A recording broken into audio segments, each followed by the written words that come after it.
था क्या? लगान। और लगान किससे वसूला जाता था? जमीनों से। तो अंग्रेजों ने सबसे पहले यहां लगान लगाने का काम किया। जब लगान लग गया तो सबसे पहला विद्रोह जल जंगल जमीन को बचाने के लिए, लगान से मुक्ति पाने के लिए 1767 ईस्वी में एक विद्रोह होता है, ढाल विद्रोह। ढाल विद्रोह में यहाँ के आदिवासियों और मूलवासियों ने ऐसा लड़ाई लड़ा कि अंग्रेजों को घुटने टेकने पर मजबूर कर दिया। कहा कि ये माटी हमारी है तो हम लगान क्यों दें। जब वहां पर कुछ समझौता होता है और कुछ कानून लागू होने के बाद अंग्रेज फिर अंदर की ओर घुसते हैं, प्रवेश करते हैं। तो 1773 ईस्वी में एक और विद्रोह होता है, चुहाड़ विद्रोह, जो रघुनाथ महतो के नेतृत्व में होता है। यह विद्रोह भी अपने जल जंगल जमीन को, अपनी माटी को बचाने के लिए होता है और इससे भी लगान से मुक्ति पाने के लिए होता है। फिर 1785 ईस्वी तिलका मांझी का विद्रोह, फिर कोल विद्रोह 1820 ईस्वी, फिर संथाल या हुल विद्रोह 1855 ईस्वी। इस तरह से झारखंड के माटी में हम लोग 150 लड़ाइयां लड़ते हैं। 150 लड़ाइयां लड़ने के बाद, 150 विद्रोह करने के बाद अंतिम विद्रोह जो होता है वो बिरसा मुंडा का विद्रोह होता है 1895 ईस्वी में। 1895 ईस्वी में जो विद्रोह शुरू होता है, 1900 ईस्वी में बिरसा मुंडा की मौत हो जाता है। बिरसा मुंडा की मौत होने के बाद ये 32 के खतियान का इतिहास है, समझना पड़ेगा, तो ध्यान से समझिएगा। तो जब उनकी मौत हो जाती है तो मौत होने के बाद क्या होता है कि अंग्रेज एक कमेटी बनाते हैं कि हम लोग पूरा भारत में शासन कर रहे हैं, पूरा भारत में राज कर रहे हैं, लेकिन झारखंड का एक ऐसा माटी है जहां सबसे ज्यादा विद्रोह, सबसे ज्यादा आंदोलन है। कारण क्या है? तो हमारे झारखंड के माटी के एक बहुत बड़े इतिहासकार थे, जानकार थे, शरद चंद्र राय। शरद चंद्र राय के नेतृत्व में एक कमेटी बनती है और कमेटी का रिपोर्ट 1901 ईस्वी में आता है और उनसे पूछा जाता है कि झारखंड के माटी में इतना विद्रोह होता क्यों है और क्यों हो रहा है। तो शरद चंद्र राय और उनकी समिति ने जो रिपोर्ट दिया उसमें कहा गया कि झारखंड के लोग अपने माटी को माई के समान मानते हैं। अगर उनकी माटी को उनके हाथों में सुरक्षित कर दिया जाए, उनके हाथों में दे दिया जाए, उनके जल जंगल जमीन को सुरक्षित कर दिया जाए तो ये विद्रोह स्वतः ही शांत हो जाएगा, ये उलगुलान स्वतः ही शांत हो जाएगा। बोला ऐसा बात है? बोले हाँ। तब उस समय के जे छोटा नागपुर के जे कमिश्नर हलथिन वो हलथिन जे.एच. हॉफमैन। जे.एच. हॉफमैन की करथिन एक सर्वे करवे के काम करे थे। सर्वे तो पहला सर्वे हमनी के 1902 ईस्वी में शुरू भेलो और खत्म भेलो 1905 ईस्वी में। लागू होलो 11 नवंबर 1908 ईस्वी के, जकरा हमनी बोला छोटा नागपुर काश्तकारी अधिनियम। और छोटा नागपुर काश्तकारी अधिनियम के पहला पैराग्राफ की को है कि अगर इस कानून को बनाने का जो मेन मकसद है, यहाँ के जमीनों को अतिक्रमण से रोकना है, बाहरी लोगों को अतिक्रमण से रोकना है, बाहरी लोग यहाँ जमीन नहीं खरीद सकते। उसका धारा 46 का क कहता है कि अगर कोई आदिवासी है तो केवल आदिवासियों का ही जमीन खरीद सकता है, लेकिन उसी थाना का होना चाहिए। और अगर कोई ओबीसी है तो केवल ओबीसी का ही जमीन खरीद सकता है, लेकिन उसी जिला का होना चाहिए। मान लीजिए, उदाहरण के समझाओ, मान लीजिए हम गिरिडीह जिला के लगियो और जयराम दास मान लीजिए धनबाद जिला के लगो, तो हम ओकर जमीन नहीं खरीद सको। झारखंड के लिए फिर भी जमीन नहीं खरीद सको, लेकिन यहाँ बिहार से आए हुए लोग, यूपी से आए हुए लोग, यहाँ तक कि बांग्लादेश से आए हुए लोग भी यहाँ जमीन खरीद लिए। तो ये गलत तरीका से खरीदे कि नहीं खरीदे? अतिक्रमण किए कि नहीं किए? हमारे कानून का उल्लंघन किए कि नहीं किए? ये कानून था, ये कानून बनाया गया था हम लोग के लिए। पहला सर्वे 1908 जिसको हम लोग बोलते हैं कैडस्ट्रल सर्वे। दूसरा सर्वे हुआ 1932 में, जिसको हम लोग बोलते हैं हमारी पहचान 1932 का खतियान। इसलिए हम लोग बोलते हैं कि कैडस्ट्रल सर्वे जो हुआ उसमें कुछ त्रुटियां थी, फिर उसको सुधार करके 1932 में एक सर्वे करवाया गया जिसको हम लोग बोलते हैं रिविजनल सर्वे। इसी में हमारा खतियान इशू हुआ, इसीलिए हम मांग करते हैं कि हमारी पहचान 1932 का खतियान। फिर सर्वे हुआ 1954 में और चौथा सर्वे हुआ 1964 में। इसको हम लोग बोलते हैं अंतिम सर्वे सेटलमेंट। ये लास्ट सर्वे हुआ। सर्वे कभी भी होते रहता है, लेकिन खतियान एक ही टाइम में इश्यू हुआ। कहां? 1932 में। इसलिए हम लोग मांग कर रहे हैं 1932 का। समझ में ले? तो नहीं समझ में ले? अब सरकार से हमने मांग कर रही है कि जहां जैसा कुछ लोग प्रोपोगेंडा चला रहे हैं कि 1932 का सर्वे तो पूरा झारखंड में हुआ ही नहीं, लागू कैसे होगा? नहीं, हम लोग 1932 इसलिए मांग कर रहे हैं क्योंकि ये सर्वे झारखंड के 85% इलाकों में हुआ, कुछ हिस्सा कोल्हान का छूटा हुआ, तो हम सरकार से मांग कर रहे हैं कि आप 1908 को भी शामिल कीजिए, 1932 को भी शामिल कीजिए, 1954 को भी शामिल कीजिए और 1964 को भी शामिल करिए और अंतिम सर्वे सेटलमेंट तक जाइए और वहां के पहले जितना सर्वे है उसको मान्यता दीजिए और उस आधार पर झारखंडियों को परिभाषित कीजिए, आइडेंटिफाई कीजिए कि झारखंडी है कौन। यही हमारी मांग। और ये एक संवैधानिक है, ये असंवैधानिक नहीं है, कानूनी रूप से यही हो सकता है और इसके अलावा कोई उपाय नहीं। इसलिए हम बाहरी लोग को अगर रोकना चाहें तो इसी के माध्यम से रोक सकते हैं, उसके अलावा कोई उपाय नहीं। 1932 से ही हम लोगों को, बाहरी लोगों को अतिक्रमण से रोक सकते हैं, इसके और कोई उपाय नहीं है, इसलिए यही लागू करना पड़ेगा। अब कुछ लोग फैलाएंगे प्रोपेगेंडा कि 32 नहीं लागू हो सकता, ये हाई कोर्ट और सुप्रीम कोर्ट में चुनौती हो जाता है, सुप्रीम कोर्ट भी खारिज कर देगा।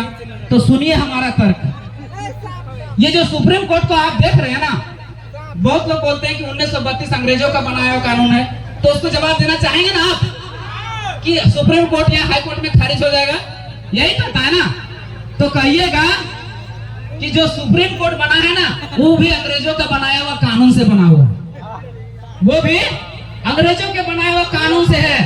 सुप्रीम कोर्ट बना है 1772 ईस्वी में। सुप्रीम कोर्ट कब बना है? 1772 ईस्वी में। 1772 में एक बिल आता है, उसी के माध्यम से 1774 में सुप्रीम कोर्ट की स्थापना होता है कलकत्ता में। अभी तो नहीं सोचा था मैं कि हम सुप्रीम कोर्ट तो दिल्ली में है, ऐसा ना है। सुप्रीम कोर्ट कलकत्ता में स्थापित भेल। वह सुप्रीम कोर्ट जगरा को थो कि सुप्रीम कोर्ट में जाके चैलेंजिंग भेजी, तो ऐसा कोई बात ना। वही अंग्रेजों का बनाया हुआ कानून। 1772 में कौन था? अंग्रेज। 1774 में कौन था? अंग्रेज। जब अंग्रेजों का बनाया हुआ कानून हाई कोर्ट चल सकता है, सुप्रीम कोर्ट चल सकता है, तो 1932 कहीं नहीं चल सकता? चल सकता है कि नहीं? तो यह तर्क देना। अब कुछ लोग कहेंगे कि लड़ाई जो है केवल महतो जाति की है, केवल महतो जाति की है, ऐसा कहेंगे, ऐसा षड्यंत्र रचेंगे। और ये षड्यंत्र रचने में बाहरी लोग हैं, ताकि अन्य जाति के लोग हमसे जुड़ ना पाए और आंदोलन फीका पड़ जाए, कमजोर पड़ जाए। तो अच्छा बता, तो हम लोग कहते हैं कि झारखंडियों की पहचान 1932 का खतियान। अगर महतो जाति की लड़ाई रहता है अगर, तो कहते हैं महतो की पहचान 1932 का खतियान, यादवों की पहचान 1932 का खतियान, मुसलमानों की पहचान 1932 का खतियान, आदिवासियों की पहचान 1932 का खतियान, साव की पहचान 1932 का खतियान। ऐसा कहते हैं कि नहीं बोलते हैं? हम लोग बोलते हैं झारखंडियों की पहचान 1932 का खतियान, मतलब सभी झारखंड वासियों की पहचान 1932 का खतियान। और दूसरा तर्क ये दीजिएगा, दूसरा तर्क ये दीजिएगा कि मान लीजिए अगर 1932 लागू हो जाता है, 1932 अगर लागू हो जाता है, तो एक बात बताइए, क्या महतो जाति के बच्चों को ही फायदा होगा? क्या महतो लोगों को ही फायदा होगा? क्या मुसलमानों को फायदा नहीं होगा? क्या आदिवासियों को फायदा नहीं होगा? क्या साव, बनिया, तेली को फायदा नहीं होगा? होगा कि नहीं होगा? तो जब सबकी फायदा होगा तो ये लड़ाई भी सबकी है। इसलिए किसी के प्रोपेगेंडा, किसी के षड्यंत्र, किसी के साजिश में फंसना नहीं, ये समझिएगा। ये आंदोलन एक गुलगुलान अपने भविष्य के निर्माण के लिए है। अगर यहाँ टूटे तो हम बिखर जाएंगे, और ऐसे बिखरेंगे कि 20 साल बाद आने वाली पीढ़ी को फिर लड़ना पड़ेगा। किस लिए लड़ना पड़ेगा? क्योंकि 2002 में हम यही डोमिसाइल नीति की लड़ाई लड़े थे, लेकिन किसी कारणवश हम टूट गए थे, वहां पर बिखर गए थे, और देखिए आज 20 साल बाद फिर वही 32 की लड़ाई लड़ना पड़ रहा है। और हम ये गारंटी देते हैं कि अगर यहाँ हम लोग जीत नहीं पाए तो 20 साल बाद हमारी युवा पीढ़ी को फिर से लड़ना पड़ेगा। इसलिए किसी के बहकावे में, किसी के षड्यंत्र में, किसी के साजिश में शामिल नहीं होना है, सीधी सीधी बात बोलना है। हमारी पहचान 1932 तक है, यही लड़ाई। अब लड़ाई लड़े खातिर तोहने के अपने आप में या हमने के अपने आप में कुछ सुधार करे पड़ता। की सुधार करे पड़ता? हमारी भाषा मुझे पड़ा तो नहीं, पहले हम उधर साइड से हो जाए, पश्चिम साइड से, तो नहीं, भाषा में थोड़ा डिफरेंस है। देखिए 32 से तोहने के डायरेक्ट पहचान की होतो या डायरेक्ट लाभ की रहतो, इटा तोहने बुझा। मान ले जाए तोहने घोरना घोरो है ना, घोरना मतलब बुझे बाढ़ या चार दीवारी, तो तोहने पहले जोड़वा लगा लो, और बाद घोरना घोरो है कि घोरना घोर के जोड़वा लगो। टटरी जैसा छगरी घुस हुआ, पठरू घुस हुआ, तो पहले छगरिया घुसा लो और बाद में लगो है। तो झारखंड सरकार की केरला में जितना भी नौकरी है उकी केरला स्थानीय नीति और नियोजन नीति यहाँ लाल ले रहा है और यहाँ वैकेंसी निकाल दे रहे हैं। तो वैकेंसी जो निकाल देते हैं तो बाहर के लोग अगर में घुस जीते काहे की घरना तो घर लेना है, घरना तो घर लेना है ना। वही खातिर हमें सरकार से मांग कर रही है कि 1932 के तो पहले घरना घर टटरी लगा फाटक लगा ताकि बाहर के लोग घुस ना पाए। मान लीजिए अभी घरवा ना घर ले चाहे अभी टटरी ना लगे ले, टटरी मतलब बुझे टटरी लगवे तो मान लीजिए झारखंडी के भी शामिल करने ना, पहचान दे लेना और वैकेंसी निकाल दे ले। वैकेंसी में मान लिया 100 सीट है और यहाँ नीति हो 60-40 के, 60-40 के नीति में मान लिया 50-50 के, काहे कि कुछ 10% तो फर्जरी सर्टिफिकेट बना के भी घुस रहा था। तो मान लीजिए नीति बनेले ना हो, टटरी लगेले ना हो, वैकेंसी निकालते तो बाहर के लोग घुस जीतो। और जब 32 लागू हो जीते और जब हमने पहचान मिल जीते तो 32 से खतियान ककर पास है, झारखंडी पास है, तो नौकरी के लेते झारखंडी लेते। यानी 100 गो छेगरी अगर हमारे गोला में घुसले तो 100 गो छेगरी हमारे घुसते यानी झारखंडी घुसते, यानी झारखंडी बच्चा नौकरी लेते। मुझे पारले यह का डायरेक्ट लाभ है। आज की भेरलो वैकेंसी तो निकल रहा 100 सीट निकलो हो ओकर में 50 गो सीट बाहर वाले ले जाओ, 50 गो नौकरी बाहर वाले करो, 50 गो छेगरी पटरू दोसर वाला आए के तोर चला खा जा रहा, तोर माड़ा पी जा रहा, तोर घरे तोर घासा जे दले छेगरी के अपन छेगरी उठा खा जा रहा। इटा पूछियो अब हमने के सुधार करे तो पहला सुधार हमने के करे तो कि अपन बाल बच्चा के पढ़ावे हो। कहे कि बाबा साहब अम्बेडकर कह ले कि शिक्षा वो शेरनी का दूध है जो पिएगा वो दहाड़ेगा।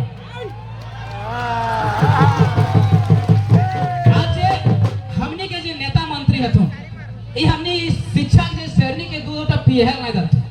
आज तो गांव में जा स्कूल तो बनल हो मास्टरे ना, जहां थमे चाहे प्लेट सलेट वहां थमा दलो प्लेट। बेटा तोर बेटा पढ़तो कहां से खिचड़ी खाइतो। नेता मंत्री के बाल बच्चा पढ़ रहा तुम विदेश में और तोर बाल बच्चा छेगरी टेक रहा, कैसे बता। भोटवा तो हम ही तो है लेकिन कैसे दो है। पहला बदलाव अब दूसरा बदलाव यहाँ करे हो तो जब भी वोट के टाइम आवो हो हमने दारू और मुर्गे बिक जाए इतना सुधार करे हो। एगो अंबानी है, अडानी अंबानी जाने थे ना, वो करोड़पति है और हमने रोडपति है ना। लेकिन हमने वोट दो अपरो एक गिना है और अंबानी वोट दो अपरो एक गिना है, तो कितना बड़ा तो समानता हो। लेकिन दिक्कत ये हो कि हमने वोट दो है दारू मुर्गा में और वो वोट दो जब बच्चा के भविष्य सुधारू है। यह हमने गलती तो हिया सुधार करे तो। और 2024 में हमने जब पीछे बैठल हतुन ओकर नेतृत्व टाइगर जयराम मातो जकरा खड़ा कर दिल हिया के क्षेत्र से ओकरा तो वोट देना बिना दारू के बिना मुर्गा, तब हमने इतना बदलाव करे।